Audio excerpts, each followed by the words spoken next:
In India, we have mainstream legislations and disability specific legislations. All the mainstream legislations like Right to Education Act or Constitution or whatever, these are applicable to the people with disabilities as well.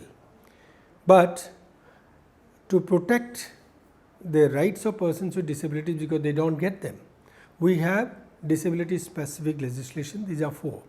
The main mother act, I should say, is the Rights of Persons with Disabilities Act 2016. We have Mental Health Care Act 2017. We have Rehabilitation Council of India Act. Then we have National Trust for the Welfare of Persons with Autism, Cerebral Palsy, Mental Retardation and Multiple Disabilities Act. The Rights of Persons with Disabilities Act is the key legislation which is disability specific, which protects the rights of persons with disabilities, which provides for the rights of persons with disabilities, although these rights are already there in the Constitution and elsewhere. Rehabilitation Council of India Act, which is there to regulate the profession, whether it is special education or any therapy, the education and the training of those professionals, to ensure that the people with disabilities get the quality services. Mental Health Care Act is specifically meant for people with mental illness, to protect their interests because they are more vulnerable. Then National Trust Act is for protecting the rights of persons with autism, cerebral palsy, intellectual disability and multiple disabilities. The provisions of rights of persons with disabilities, it is a very comprehensive legislation in our country and we are very lucky to have it. It is covering the entire spectrum of the rights of persons with disabilities, be it health, education, employment, skill development and provision of the grievance redressal, implementation, everything, penalties. It defines the disability, persons with disabilities at 3 levels. One is the person with disability, irrespective of the percentage. On the basis of disability, the person cannot be discriminated against. Another is benchmark disability, that is 40% or more, and those who have this level of disability are entitled to reservations, many financial benefits and other things. And the third one is persons with high support needs who will be entitled to receive high support from the concerned authorities if it is recommended. Key provisions of the rights of persons with disabilities are, it has all the provisions which are mandatory except only 4 sections. Mandatory means these provisions are self-effectuating.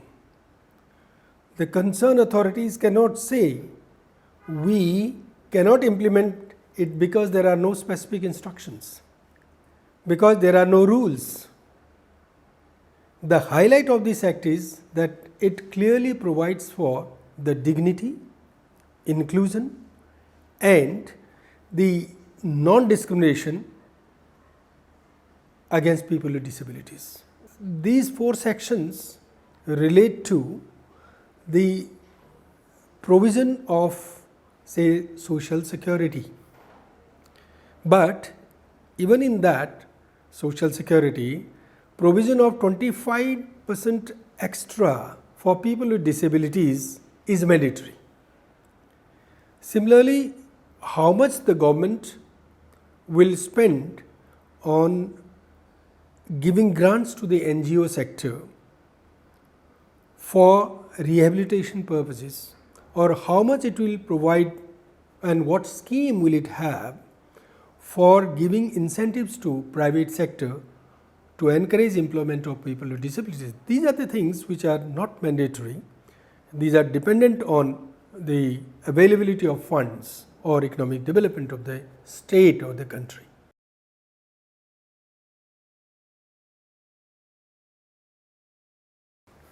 Act provides for 4% reservation for persons with disabilities in the government departments, central as well as states. The 4% reservation of vacancies is not for all the 21 disabilities. It is 1% for locomotor disability, which covers 6 categories. Then 1% for visually impaired people, that is blindness and low vision, 1% for hearing impairment, and 1% for intellectual disability, learning disabilities, and autism and multiple disabilities.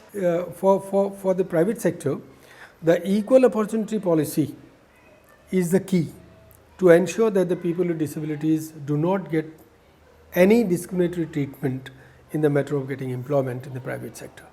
So, that is applicable and mandatory across sectors, and they have to register that equal opportunity policy with the state commissioner or the chief commissioner and display it in their office or in the website. Another very important thing is that every employer, every establishment has to provide for reasonable accommodations. Reasonable accommodations means creating an environment for people with disabilities to be able to work, to be able to perform at workplace. So, that is very important, because the large number of people with disabilities are not able to work, continue their work or go to the workplace because of inaccessible space or whatever, discrimination and all this. As far as the reservation in education is concerned, it is 5% reservation of seats for persons with disabilities, that is all disabilities, in higher education, which means beyond 12th standard. This reservation is applicable to only people who have benchmark disabilities, which means 40% or more.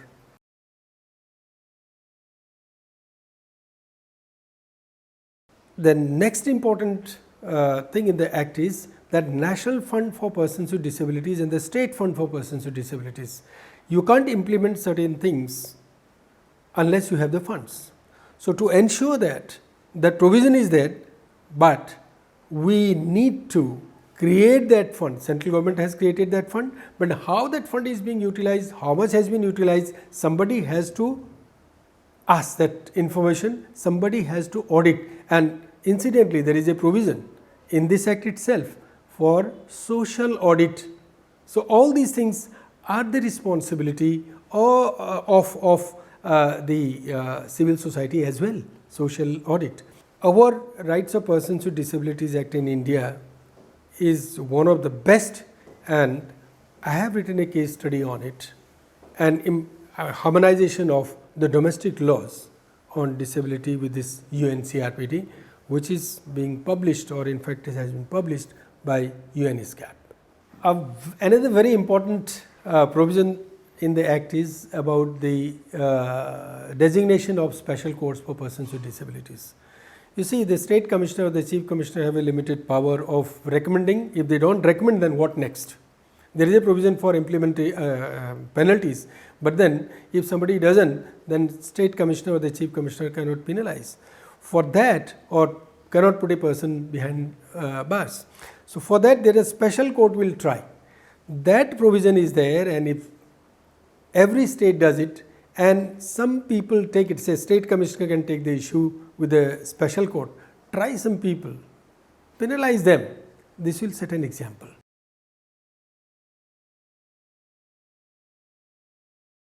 The Rights of Persons with Disabilities has a very good mechanism for monitoring and for grievance redress of people with disabilities. At the center, we have Chief Commissioner for Persons with Disabilities with 2 commissioners, and in the states we have State Commissioner in every state.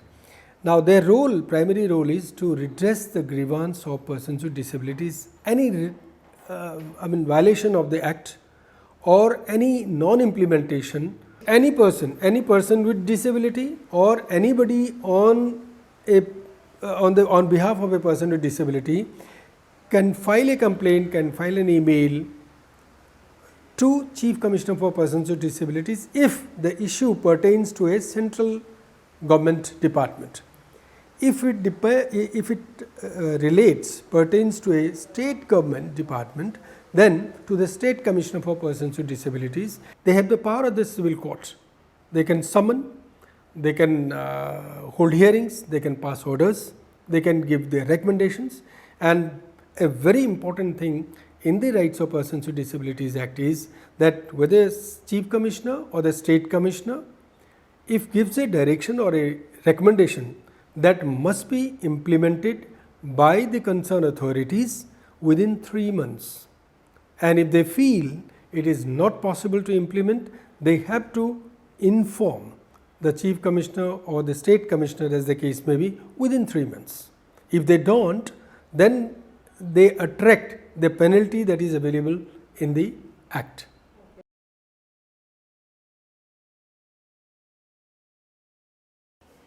In order to be able to deliver on ground, the Chief Commissioner and State Commissioner of Persons with Disabilities need to be strengthened in our country. They face a lot of challenges. One is how they can implement the powers, how they can use the powers that have been given in the Act. They do not have enough staff, they do not have enough funds, they do not have enough expertise. Unless they have that expertise, unless they are strengthened in terms of finances, in terms of human resource, in terms of expertise, and most importantly, the Chief Commissioner and the State Commissioner have to be real professionals and passionate about their work. Biggest challenge, and more important rather, is to get those provisions implemented. I am saying get those implemented because the duty bearers who are supposed to implement it do not do that on their own. We all in the society, or we all are the stakeholders for implementing this, for ensuring that the people with disabilities get their rights. So let us come together, let us work together, let us do the advocacy of the kind that is required in our country, and see that the provisions of this Act are implemented, and we become part of this journey to ensure that the people with disabilities get their right, get included in the society in true sense of the term.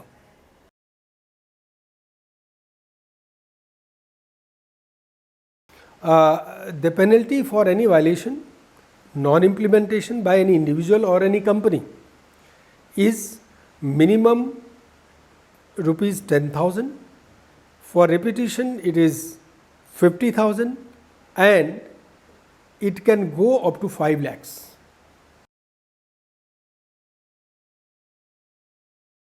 In Delhi, I passed an order after consulting the experts across the country on engagement or employment of special educators of a variety of areas, say intellectual disability, autism, hearing impairment, vision impairment, and so on and so forth.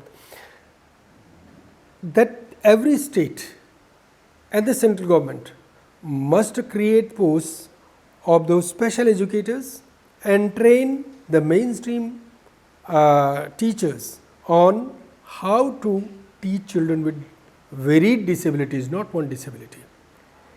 And unless they create the posts, they can't. And having 1 or 2 special educators in a block or in a school cannot help.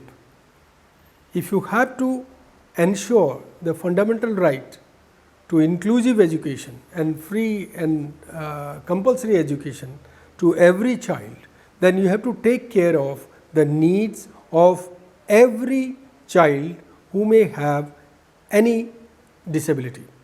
You may have children with 1 disability in your school, you may have children with 10 disabilities in your school. Your teachers, your teaching learning material must take care of it. So unless you do those things, and that order was taken as a base by Honorable Supreme Court, and the Supreme Court has passed an order in 2021 that it is applicable not only to Delhi government, Delhi schools, but across the country. That is what I had also recommended to the Ministry of Education, that they should take it up with all the states. That is one. Another is on accessibility. I say, unless you create accessibility, whether it is school, whether it is road, transport or whatever, you cannot ensure any right to person with disability in true sense of the term.